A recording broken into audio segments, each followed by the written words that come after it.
Hello and welcome in Youth Academy. I am Kriti. So in today's class we are going to look upon the major national parks.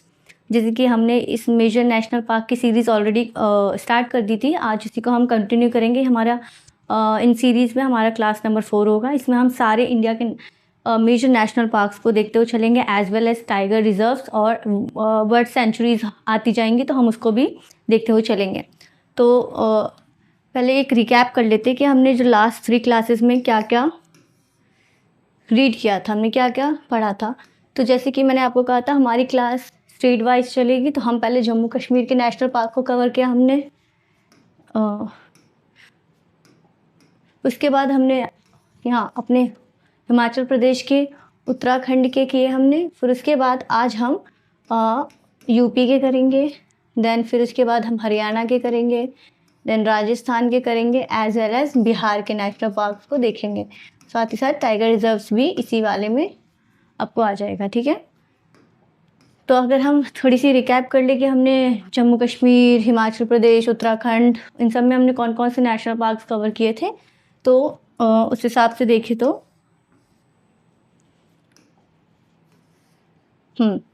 अगर हम देखें तो हमने यहाँ पर पढ़ा था कुछ हेमिश नेशनल पार्क। उसके बाद हमने पढ़ा था Dachigam national park, Kishtwar national park, Salim Ali national park जिसे सिटी फॉरेस्ट भी कहते हैं, काजीनाग नेशनल पार्क। ये हमने सारे नेशनल पार्क जम्मू कश्मीर के एरिया में पढ़े थे। और मैंने आपको ये भी बताया कि वेस्ट टू ईस्ट की डायरेक्शन से कौन से पहले नेशनल पार्क, अगर नॉर्थ से साउथ की डायरेक्शन से देखें तो कौन सा आएगा। एज वेल एज हमने इसमें ये भी देखी थी कौन सी रिवर्स कौन से नेशनल पार्क से फ्लो होती है। ये यूपीएससी के आप ट्रेंड्स देख रहे हैं कि इसमें रिवर्स नेशनल पार्क दे देते हैं, उसका डिस्क्रिप्शन दे देते हैं और ये पूछ लेते हैं कि कौन से स्टेट में। 3 टेबल्स काइंड ऑफ आप आजकल क्वेश्चंस पूछे जा रहे हैं, ये न्यू ट्रेंड में है। तो हमने जम्मू कश्मीर का देख लिया। हिमाचल प्रदेश में हमने कौन कौन से नेशनल पार्क पढ़े थे और उत्तराखंड में हमने कौन कौन से नेशनल पार्क पढ़े थे। आपको कंफ्यूज नहीं होना है। हमने हिमाचल प्रदेश और उत्तराखंड के कुछ हमने इसमें निमोनिक्स भी देखे थे कि निमोनिक्स किस तरह से हम इसमें करेंगे। तो अगर हम इसको देखते जाए कि हमने कौन कौन से पढ़े थे, तो जैसे कि यहाँ से हम देखें तो हमने पहले पढ़ा था इंदर किला नेशनल पार्क। हाँ, तो ये हम हिमाचल प्रदेश की बात कर रहे हैं हम। तो यहाँ पर हमने क्या पढ़ा था, इंदर किला नेशनल पार्क। फिर एक हमने क्या पढ़ा था, खीर Ganga national park. Kheer Ganga national park. Kheer Ganga national park के बाद क्या पढ़ा था हमने, pin valley national park. Pin valley national park. उसी के पास हमने पढ़ा था सिम्बालवारा नेशनल पार्क, ठीक है। ये हमने सारे नेशनल पार्क इसमें देखे थे। और इसी से मैंने कहा था कि कैसे हम इस निमोनिक्स के थ्रू इस नेशनल पार्क को हम याद कर सकते हैं, वो भी देखा था। जैसे इंदर किला, तो इंदर किला है, Inder Kila national park, Kheer Ganga national park, Pin valley national park and Simbalbara national park, ठीक है। तो हमने क्या, इंदर ने पिन निकाल के अपनी सिम से खीर गंगा में फेंक दी। तो इससे हम याद करेंगे, इंदर ने पिन निकाल के सिम से पिन निकाल के खीर गंगा में फेंक दी, गंगा में फेंक दी बेसिकली, तो खीर गंगा। ये 4 हमारे नेशनल पार्क इसमें कवर हो गए। इसमें हमारे हो गए ना 4 नेशनल पार्क। अब नेक्स्ट गो टू उत्तराखंड। ये सारे हम रिकैप करें कि हमने लास्ट 3 क्लासेस में क्या पढ़ी थी। एज वेल एज हमने IUCN के रेड लिस्ट के बारे में भी पढ़ा था। उसके एंडेंजर्ड स्पीशीज़ की जो कैटेगरी होती है, endangered, vulnerable, critically endangered, near threatened, ये सब हमने देखा था। साथ ही साथ हमने शेड्यूल एरियाज भी पढ़े थे। शेड्यूल एरिया, टाइगर रिजर्व्स के भी शेड्यूल एरियाज पढ़े थे। एज वेल एज हमने डिफ्रेंसिएशन देखी थी कि नेशनल पार्क, टाइगर रिजर्व्स और बायोस्फीयर रिजर्व्स में क्या अंतर होता है। हमने core areas, buffer zone, core zone, buffer zone है, ये सब हमने देखा था। कि लास्ट के 3 क्लासेस में हमने इतना पढ़ा था। अगर उत्तराखंड के नेशनल पार्क की बात करें तो गोविंद विहार नेशनल पार्क, ठीक है। उसके साथ हमारा गंगोत्री नेशनल पार्क, उसके साथ Nanda Devi national park, valley of flower national park and Rajaji national park, साथ ही साथ जिम कॉर्बेट नेशनल पार्क। ये सारे हमने नेशनल पार्क देख लिए थे। अब let's move to our next state which is UP. तो इसके बाद हरियाणा, राजस्थान एंड बिहार। आज हम 4 स्टेट्स को कवर करेंगे। तो हमारा उत्तर प्रदेश का नेशनल पार्क हो गया। उत्तर प्रदेश में एक ही नेशनल पार्क हमें देखने को मिलता है, जो कि दुधवा नेशनल पार्क, जो कि देखिए ये नेपाल और यूपी की बॉर्डर है, यहाँ पर है, हमें दुधवा नेशनल पार्क देखने को मिल जाता है। ठीक है, ये हमारा welcome to Dudhwa national park. इस एरिया में देखें तो ये दुधवा डिस्ट्रिक्ट पड़ जाती है, उसी में हमारा नेशनल पार्क का एरिया है। अब इसमें देखिए कि हमें कौन कौन से दुधवा नेशनल पार्क में स्पीशीज़ देखने को मिलती है। तो हम स्पीशीज़ के आगे नाम पढ़ेंगे पिकॉक, राइनोसॉर्स, ठीक है, ये हमारा सांबर डियर्स, एलिफेंट, ये सब हमें देखने को मिलता है। यहाँ पर देख लेते हैं दुधवा नेशनल पार्क की थोड़ी डिस्क्रिप्शन देख लेते हैं। दुधवा नेशनल पार्क में कंप्राइज है बेसिकली, इसमें हमें और कौन से नेशनल पार्क और टाइगर रिजर्व्स देखने को मिलते हैं। तो Dudhwa national park comprises Kishanpur wild life sanctuary and Katarniya Ghat wild life sanctuary. तो ये आपको दो वाइल्ड लाइफ सेंचुरीज भी इसमें हमने देख लिया। दुधवा नेशनल पार्क में ही आपको ये दो वाइल्ड लाइफ सेंचुरी को मिलता है, Kishanpur wild life sanctuary and the Katarniya Ghat wild life sanctuary. तो आपको ये भूलना नहीं है। तो इससे आपको लोकेशन भी पता चलेगी, किशनपुर और कटर्निया घाट की एरिया में दुधवा नेशनल पार्क में आता है, जो कि यूपी में। ठीक है, अगर इस नेशनल पार्क में देखें तो हमें ये एशियाटिक ब्लैक बियर देखने को मिलती है। अब देख सकते हैं, फोटो क्लिक करा रहे हैं। ओके, फिर प्रोटेक्टेड स्पीशीज़ की बात करें तो टाइगर है, यहाँ पर लिपर्ड है, एशियाटिक ब्लैक बियर है जो कि अभी देखना, राइनोसॉर्स है एंड एलिफेंट है, ये हमारा टाइगर है जंगलों में घूम रहा है। ओके, तो यूपी में हमने सिर्फ एक नेशनल पार्क पढ़ा जो कि दुधवा नेशनल पार्क है, जो कि मेजर नेशनल पार्क है। उसके साथ हमने Kishanpur wild life sanctuary and Katarniya Ghat wild life sanctuary के बारे में भी बात की। लेट्स मूव टू और हरियाणा नेशनल पार्क। हरियाणा में हमारे थोड़े ज़्यादा नेशनल पार्क हो जाते हैं, बट ये इजी हो जाएगा आपको जानने में। तो देखिए, कालेश्वर नेशनल पार्क एक ये हो गया हमारा, इसके बाद सुल्तानपुर नेशनल पार्क। सुल्तानपुर से तो आपको हरियाणा याद ही रह जाएगा, हरियाणा से बहुत ज़्यादा सुल्तान निकलते हैं, तो उससे याद होगा। और कालेश्वर नेशनल पार्क, ठीक है, जैसे उसको कैसे आप निमोनिक्स में करें तो सुल्तानपुर तो आपको याद ही रहेगा कि कौन से स्टेट में है। तो और फिर कालेश्वर तो SK याद कर सकते हो, KS याद कर सकते हो, ऐसे करके, क्योंकि सुल्तानपुर याद रहेगा तो इसी से कनेक्टेड आपको द कालेश्वर नेशनल पार्क भी याद हो जाएगा।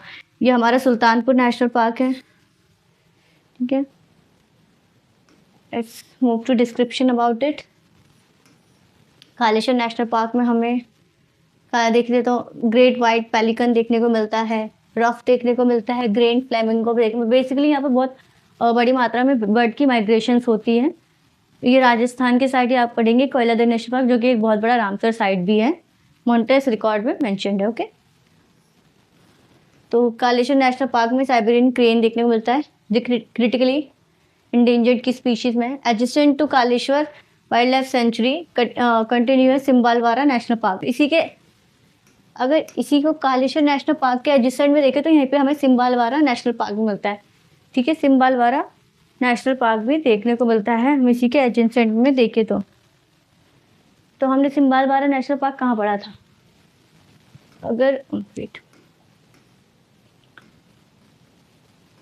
ये है हमारा, तो ये हमारा जम्मू कश्मीर का एरिया हो गया, यहाँ पर हिमाचल प्रदेश हो गया, यहाँ पर उत्तराखंड का एरिया हो गया, तो यहीं पे हमारा हरियाणा है। तो इसी के कनेक्शन में हम सिम्बालवारा देखे थे, इसी के एडजेसेंट में पास में ही दोनों का बाउंड्री इंटरकनेक्टेड हो जाता है। ठीक है, तो famous destination for leopard, panther and elephant के लिए फेमस है ये। तो हमारे कालेश्वर नेशनल पार्क हो गया, जिसे कालेश्वर वाइल्ड लाइफ सेंचुरी भी है ये बेसिकली। कालेश्वर ये हमने देख लिया। और हमारा एक है सुल्तानपुर नेशनल पार्क, ये रहा हमारा सुल्तानपुर नेशनल पार्क। इसमें देख लेते हैं, यहाँ पर भी बर्ड स्पीशीज देखने को आपको मिलेगी। बेसिकली ये राजस्थान और हरियाणा से कनेक्टेड है। तो राजस्थान एक रामसर साइट है, मॉन्टेस रिकॉर्ड में कोयलादेव नेशनल पार्क, जो कि एक कोयलादेव रामसर साइट भी है। जैसे कि आप मणिपुर का भी लोटक लेक के बारे में पढ़ेंगे, वो भी एक रामसर साइट है। तो यहाँ पर बर्ड्स की माइग्रेशन बहुत होती है, माइग्रेटरी बर्ड्स बहुत आते हैं, इसलिए बर्ड्स के लिए ज़्यादा फेमस है। ठीक है, तो सुल्तानपुर नेशनल पार्क देख लिया, जो कि हरियाणा में है। उसके बाद हम बिहार की तरफ चलते हैं। बिहार में हमें एक ही नेशनल पार्क पढ़ा है, जो कि वाल्मीकि नेशनल पार्क है। तो हमने यूपी और बिहार में एक ही नेशनल पार्क पढ़ा है। यूपी में हमने कौन सा पढ़ा? Dudhwa national park. अब हम पढ़ेंगे बिहार में वाल्मीकि नेशनल पार्क। तो दुधवा नेशनल पार्क में आपको दो फैक्ट्स याद रखने हैं, वहाँ पर कटंगिया घाट वाइल्ड लाइफ सेंचुरी है और किशनपुर वाइल्ड लाइफ सेंचुरी। ठीक है, लेट्स मूव टू बिहार का देख लेते हैं। बिहार का हमारे यहाँ पर, तो बिहार के जो मोस्ट वेस्टर्न कोस्ट होगा ना, नॉर्थ वेस्टर्न कोस्ट, वहाँ पर हमें वाल्मीकि नेशनल पार्क देखने को मिलेगा। इंडिया नेपाल के बॉर्डर पे हमें वेस्ट चंपारण डिस्ट्रिक्ट में, और यहाँ से एक रिवर बहती है गंडक, जो कि गंगा की ट्रिब्यूटरी है। हम अभी ड्रेनेज सिस्टम पढ़ेंगे, तो उसमें गंगा के हम जो भी सारी ग्लेशियर से जो भी सारी मंदाकिनी, नंदाकिनी जो भी रिवर्स निकलती है, उससे कौन सा प्रयाग बनता है, विष्णु प्रयाग, रुद्र प्रयाग, देव प्रयाग, सबके बारे में पढ़ेंगे हम। तो उसी की गंगा की एक ट्रिब्यूटरी है हमारी गंडक रिवर। इसी नेशनल पार्क से, वाल्मीकि नेशनल पार्क से गंडक रिवर फ्लो होती है, जो कि वेस्ट चंपारण डिस्ट्रिक्ट में पड़ जाती है। और इसमें अगर बात करें स्पीशीज़ की, तो यहाँ पर बंगाल टाइगर जो कि एंडेंजर्ड स्पीशीज़ है वो पाए जाते हैं, और साथ ही इंडियन राइनोसोरस, ठीक है, राइनोसोरस भी यहाँ पर मिलता है, जो कि वनरेबल है। ये मैंने आपकी लिस्ट में उनके कैटेगरीज के वाइज उनको ये बताया कि एंडेंजर्ड है या वनरेबल है। तेरा हमारा Valmiki national park, rhinoceros, tigers, black bear, ठीक है। राजस्थान के नेशनल पार्क देखते हैं। राजस्थान में हमारे कुछ इस तरह से देखिए, कौलादेव नेशनल पार्क भी है, और ये एक वेटलैंड भी है। वेटलैंड के बारे में पढ़ेंगे, जो कि रामसार कन्वेंशन के थ्रू बना था, जो कि ईरान में, रामसार जो सिटी है वो ईरान में सिचुएटेड है। इसी से हमारा वेटलैंड से रिलेटेड ही मॉन्ट्रेक्स प्रोटोकॉल आता है, जिसमें कंजर्वेशन ऑफ वेटलैंड की बात होती है। वेटलैंड क्या होते हैं, पीटलैंड क्या होते हैं, ये हम आगे की नियर क्लासेस में देखेंगे। तो कोयलादेव नेशनल पार्क है हमारा, मुकुंदरा नेशनल पार्क है, रणथंबोर नेशनल पार्क है, एंड सरिस्का नेशनल पार्क है, एंड डेजर्ट नेशनल पार्क है। तो इसकी निमोनिक्स कैसे याद कर सकते हैं, जो राजस्थान में राजपूताना कि ज़्यादा एम्पायर्स हुए थे, राजपूताना रूल्स ज़्यादा देखने को मिलता है, तो रणथंबोर इस काइंड ऑफ राजपूताना सिग्निफिकेंस बता रहा है, तो रणथंबोर से आपको ये याद हो जाएगा। फिर सरिस्का भी रणथंबोर से रिलेटेड है, ठीक है। तो कोयलादेव नेशनल पार्क की तो एक रामसर साइड है, ये तो आपको याद ही करना है। Mukundra national park and the desert, Rajasthan में डेजर्ट मिलता है, तो डेजर्ट नेशनल पार्क ऐसे आपको याद हो जाएगा। तो हमने इसकी लोकेशंस देख ली हैं। ये मैप, अगर ये लोकेशन में देखें तो ये हमारा desert national park, Sariska national park. अगर नॉर्थ से साउथ डायरेक्शन में पूछे, जैसे कि एक ट्रेंड है कि अगर इसको नॉर्थ से साउथ डायरेक्शन में लगाना हो तो हम कौन सा जाएंगे, तो ठीक है, तो यहाँ से देखते हैं। Look like Sariska national park हमारा पहले आएगा, उसके बाद हमारा कोयलादेव नेशनल पार्क आएगा, ठीक है, हम ऐसे चल रहे हैं। फिर हमारा रणथंबोर नेशनल पार्क आएगा, फिर उसके बाद वेट कोयलादेव डेजर्ट नेशनल पार्क आएगा, कोयलादेव के बाद देन रणथंबोर आएगा, फिर उसके बाद हमारा आएगा Mukundra national park. Okay, Mukundra national park ये जो कि मुकुंदरा, इसका पूरा नाम है मुकुंदरा हिल्स नेशनल पार्क और मुकुंदरा हिल्स टाइगर रिजर्व। ये टाइगर रिजर्व भी है, एज वेल एज रणथंबोर एक नेशनल पार्क भी है और टाइगर रिजर्व्स भी है। सर इसका भी नेशनल पार्क भी है, टाइगर रिजर्व्स भी है। कोयलादेव नेशनल पार्क से only and the desert national park. तो इससे आपको टाइगर रिजर्व्स भी पता चल रहा है और साथ ही साथ नेशनल पार्क भी पता चल रहा है। तो हमने कौन कौन से देखे नेशनल पार्क, एक national park as well as tiger reserves हैं। National park plus tiger reserves, national park plus tiger reserve, जो कि ऐसे लैटिट्यूड में आने सीधे वो सारे हमारे नेशनल पार्क और टाइगर रिजर्व से, लास्ट के दो ओनली नेशनल पार्क हैं। ये देखिए इन Rajasthan national parks and sanctuaries की बात करें, बेसिकली बहुत सारे यहाँ पर हमें बस मेजर नेशनल पार्क याद करना, क्योंकि इंडिया में मोर देन 200 नेशनल पार्क हो जाएंगे। हम मेजर पर ध्यान देंगे इसी क्लास में। अगर ये पूरी सीरीज खत्म होगी आपको मोर देन 100 नेशनल पार्क वैसे भी याद हो जाएंगे। रणथंबोर नेशनल पार्क पढ़ लिया, सरिस्का, डेजर्ट नेशनल पार्क। वैसे तो माउंट आबू आपको पता है राजस्थान में, तो उसमें माउंट आबू एक वाइल्ड लाइफ सेंचुरी भी है, ठीक है। फिर इसमें हमने कोयलादेव पढ़ा एंड ओके हमने कोयलादेव पढ़ लिया। हमने बस 4 नेशनल पार्क पढ़े और इसमें मुकुंदरा हिल्स नेशनल पार्क भी हमने पढ़ा, ठीक है। वैसे आपको ये याद करना है तो इसमें वाइल्ड लाइफ सेंचुरीज भी मेंशन है, जैसे Mount Abu wild life sanctuary, Kumbhalgarh wild life sanctuary, Sita Mata wild life sanctuary, national Chambal sanctuary, Kali Devi wild life sanctuary, Darrah wild life sanctuary and the Sajjangarh wild life sanctuary, ठीक है। वैसे तो आपको नेशनल पार्क से भी ज़्यादा याद रखने, नेशनल पार्क से ज़्यादा क्वेश्चन आते हैं and as well as tiger reserve से। राजस्थान में फॉसिल्स की मात्रा बहुत मिलती है, इसलिए हमें फॉसिल्स के रूप में बहुत ही फ्लोरा एंड फौना भी देखने को मिलता है। तो यहाँ पर देखते हैं सरिस्का नेशनल पार्क में क्या है ये अलवर डिस्ट्रिक्ट में पड़ जाता है हमारा सरिस्का नेशनल पार्क, जो कि हमने देखा टॉप से नॉर्दर्न साइड में पड़ जाता है हमारा सरिस्का नेशनल पार्क। उसमें हमें Bengal tiger, Indian leopard and the jungle cat देखने को मिलती है।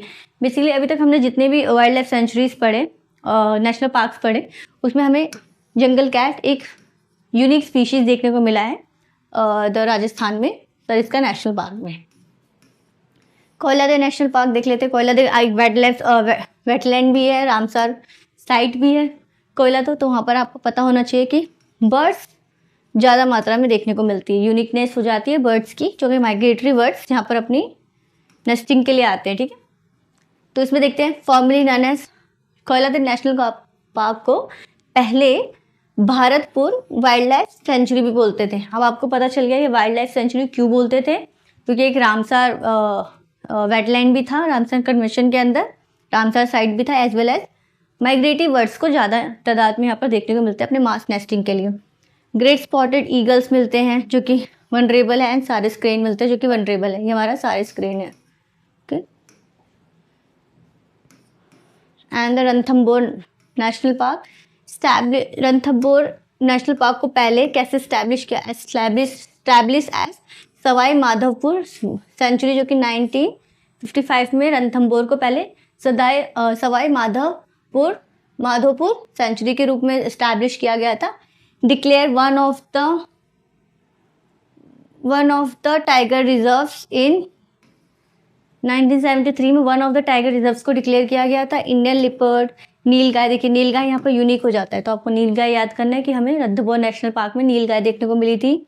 वाइल्ड बियर, सांबर बहुत देख लिया। स्ट्रिप्ड हाइना, देखिए यहाँ पर ये एक यूनिकनेस आ जाती है जो कि किसी नेशनल पार्क में नहीं मिली थी। And the sloth bear. ठीक है, तो ये हमारी नीलगाय है। नीलगाय, इस नीलगाय से मतलब ये नहीं कि इसका रंग नीला है, इसका नाम है। ठीक है, और ये हमारे हो जाते हैं स्ट्रिप्ड हाइना। ठीक है,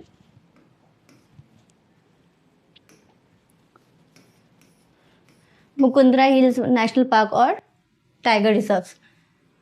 तो ये हमारा टाइगर है बेसिकली। तो देख, located in the Kota, Rajasthan में लोकेटेड है, सबसे बहुत नीचे सदर्न साइड में। यहाँ से देखें तो सरिस्का हमारा पहले था, सबसे नीचे में हमारा मुकुंदरा हिल्स नेशनल पार्क था। Encompasses the Darrah wild life sanctuary, national Chambal sanctuary. अभी हमने देखा list of wild life sanctuaries, इसमें इस एरिया में मुकुंदरा हिल्स में हमारा Darrah wild life sanctuary, national Chambal wild life sanctuary and the Jawahar Sagar wild life sanctuary इसमें मेंशन है। तो इसमें 3 वाइल्ड लाइफ सेंचुरी मेंशन है जो कि आपको नेशनल पार्क के अंदर ही देखने को मिल रही है। एज वेल एज ये हमारा एक टाइगर रिजर्व भी है, तो आपको wild life sanctuary, tiger reserve and national park भी कवर होते जा रहे हैं। तो दरा वाइल्ड लाइफ सेंचुरी आपको याद रखना है, जो कि Mukundra hills national park and tiger reserve में देखने को मिला है। National Chambal sanctuary, Chambal river यहाँ से फ्लो करती है, आपको पता होगा चंबल रिवर होते हुए यमुना को मिलती है, देन यमुना गंगा की ट्रिब्यूटरी बन जाती है। ये सारे हम ड्रेनेज सिस्टम में देखेंगे कैसे सोन, चंबल, बेतवा, केन, ये सब एक दूसरे से मिलती है। ठीक है, तो चंबल सेंचुरी, इसलिए यहाँ पर चंबल रिवर फ्लो करती है, तो चंबल वाइल्ड लाइफ सेंचुरी है। Jawahar Sagar wild life sanctuary, यहाँ पर tiger, leopards and the sloth bears देखने को मिलते हैं। ये हमारा लिपर्ड। ठीक है, डेजर्ट नेशनल पार्क देख लेते हैं। डेजर्ट नेशनल पार्क हमारा थार डेजर्ट में पड़ जाता है, as obvious desert national park इसलिए नाम है इसका। फीचरिंग देखें तो इसमें सैंड ड्यून्स बहुत मिलता है आपको। सैंड ड्यून्स ये हमारा सैंड ड्यून्स एक डिपोजिशनल फीचर है। अगर आप देखेंगे कि इरोजन और डिपोजिशन में कैसे सैंड ड्यून्स का फॉर्मेशन होता है, तो हमारे ज्योग्राफी का पार्ट है, ज्योग्राफी की सीरीज स्टार्ट होगी तो उसमें देखेंगे। यहाँ पर हमें सैंड ड्यून्स बहुत देखने को मिलते हैं। रॉकी सरफेस होता है, सॉल्ट लेक्स होता है बॉटम में, एंड द स्पेयर्स वेजिटेशंस होती है। इंडेंजर्ड ग्रेट इंडियन बस्टर्ड देखने को मिलता है। Desert foxes, chinkaras this is called chinkaras and the various reptiles, जिसके रेप्टाइल्स ही हमारा एक पॉइजनस स्नेक हो गया हमारा। ठीक है, स्नेक की स्पीशीज है। ठीक है, तो इंडेंजर्ड इंडियन बस्टर्ड हो गया, ग्रेट फॉक्सेस, चिंकारा। देखिए यहाँ पर चिंकारा एक फेमस है। चिंकारा हमने अभी तक किसी नेशनल पार्क में नहीं पढ़ा था, तो ये आपको स्टार मार्क कर लिया कि chinkara is found in desert national park and the various reptiles हो जाते हैं। तो हमने 4 स्टेट्स की नेशनल पार्क देख ली, ज़्यादा हैवी ना हो जाए इसलिए हमने 4 स्टेट की देखी। उसके बाद हम नॉर्थ ईस्टर्न साइड जाएंगे, जिसमें हम AP, अरुणाचल प्रदेश, असम, नागालैंड, मणिपुर, मिजोरम, त्रिपुरा एंड मेघालय की एक ही क्लास में ये सारी north 7 as well as Sikkim, सबको ये हम एक ही क्लास में कवर करेंगे। इसमें बहुत ज़्यादा नेशनल पार्क्स हैं, तो हम इसको निमोनिक से थ्रू याद करने की कोशिश करेंगे। तो चलो देखते हैं हमने क्या क्या पढ़ा, आज रिकैप कर लेते हैं। तो हमने यूपी से स्टार्ट किया, जो कि हमारा इस एरिया में हमारा पड़ जाता है दुधवा नेशनल पार्क, ठीक है। फिर इसके बाद बिहार में हमने इस एरिया में, नेपाल और बिहार के बॉर्डर में हमने पढ़ा क्या, वाल्मीकि नेशनल पार्क, जो कि गंडक रिवर से फ्लो होती है, ठीक है। फिर हमने हरियाणा में क्या पढ़ा, Kaleshwar national park as well as Sultanpur national park. Kaleshwar ऊपर है, सुल्तानपुर उस एरिया में नीचे, नॉर्थ से साउथ डायरेक्शन में देखे तो Sultanpur, wait, Kaleshwar national park and Sultanpur national park, ठीक है। SK से याद कर सकते हैं आप, SK से। तो यहाँ हमने राजस्थान में देखा, तो हमारा इस एरिया में रफ, आपको याद होना चाहिए कौन से लैटिट्यूड में था रफली, ओके। जैसे कि यहाँ पर हमने सरिस्का देखा, तो यहाँ पर हमने कोयला दे देखा, डियो देखा, यहाँ पर हमने डेजर्ट नेशनल पार्क देखा, देन इसी के बाद हमने यहाँ पर रणथंबोर नेशनल पार्क देखा, एंड देन फिर यहाँ पर हमने Mukundra hills as well as tiger fair reserve national park देखा। ये भी नेशनल पार्क भी है और टाइगर रिजर्व भी है, एंड देन इसका टाइगर रिजर्व भी है और नेशनल पार्क भी है। यहाँ पर हमने वाइल्ड लाइफ सेंचुरी देखी, चंबल वाइल्ड लाइफ सेंचुरी देखी हमने, ओके, जैसे कि चंबल रिवर फ्लो करती है। तो ये हमने रिकैप कर लिया है। एक क्वेश्चन देख लेते हैं, जो कि बेसिकली हमने लास्ट क्लास में ही पढ़ा था इसके ऊपर, लास्ट से लास्ट क्लास में। तो एक क्वेश्चन थी, in India if a species of the tortoise is declared protected under Schedule 1 of the wildlife protection in 1972, what does it implies? Okay, अगर वो शेड्यूल 1 में रख दिया है वाइल्ड लाइफ सेंचुरी के 1972 में जो इनेक्ट हुई थी, तो इससे क्या मतलब बैठता है, ठीक है। तो ए का देखते हैं, enjoy the same level of protection as the tiger। अब टाइगर बोल रहा, तो आपको ये भी पता होना चाहिए same level of protection as the tiger. Wait, तो यहाँ पर टाइगर बोल रहा है, टाइगर का भी आपको ये स्टेटस पता होना चाहिए कि कौन से शेड्यूल में मेंशन है। आपको मैंने सारे शेड्यूल्स पढ़ाए थे, बेसिकली अभी रिसेंटली अमेंडमेंट भी हुआ है, जो कि हमारे पहले 6 शेड्यूल्स होते थे, अब इसको 4 कर दिया है। उसमें हमारा शेड्यूल 1 है, जिसमें हाईली प्रोटेक्टेड स्पीशीज़ को रखा गया है, एज वेल एज अमेंडमेंट के हिसाब से हमने पढ़े थे, ठीक है। तो आपको क्लास देख लेनी है, यहाँ पर क्लास लंबी हो जाएगी इसलिए। तो ये तो हमें पता है कि टाइगर इंडिया में अगर हम देखें तो टाइगर को हम शेड्यूल 1 में ही मेंशन करेंगे, क्योंकि टाइगर का अगर शेड्यूल 1 से ही हटा दिया गया तो इसको बहुत मास लेवल पे इसकी पोचिंग होने लगेगी, हैबिटेट लॉस होने लगेगा, हंटिंग होने लगेगी, ओके। इसलिए शेड्यूल 1 में तो प्रोटेक्ट द टाइगर पॉपुलेशन, ठीक है। तो it no longer exist in the wild life, a few individuals are under captive protection and now it is impossible to prevent its extinction. Schedule 1 में है, तो ये इम्पॉसिबल तो नहीं होता, उनकी कुछ पॉपुलेशन है, उनको प्रोटेक्ट करने की बात की गई है, ठीक है। तो सी में it is endemic to the particular region of India, okay. D में क्या है, both A, B and C stated above are correct in this context, okay. तो ए क्यों नहीं करेक्ट है, ये तो हमने इतना पढ़ा कि हो सकता है टॉर्टोइस को शेड्यूल 1 में रखा है, बंगाल टाइगर को भी हमने शेड्यूल 1 में रखा हो, तो 1 इज द 1 करेक्ट है, B करेक्ट है, C करेक्ट है, आप बताइएगा कमेंट बॉक्स में, ओके। तो इसका आंसर आप कमेंट बॉक्स में मेंशन कर सकते हैं। तो आज की क्लास हमारी यही थी। तो आई होप आपको इस क्लास से कुछ जानने को मिला हो और इंटरेस्टिंग हुआ हो। इसके बाद हम नॉर्थ ईस्ट के नेशनल पार्क कवर करेंगे और अपनी हमारी जो द वर्ल्ड मैपिंग की क्लास चल रही है उसको भी हम कंटिन्यू करेंगे। तो thank you everyone for watching this session, stay tuned for more classes.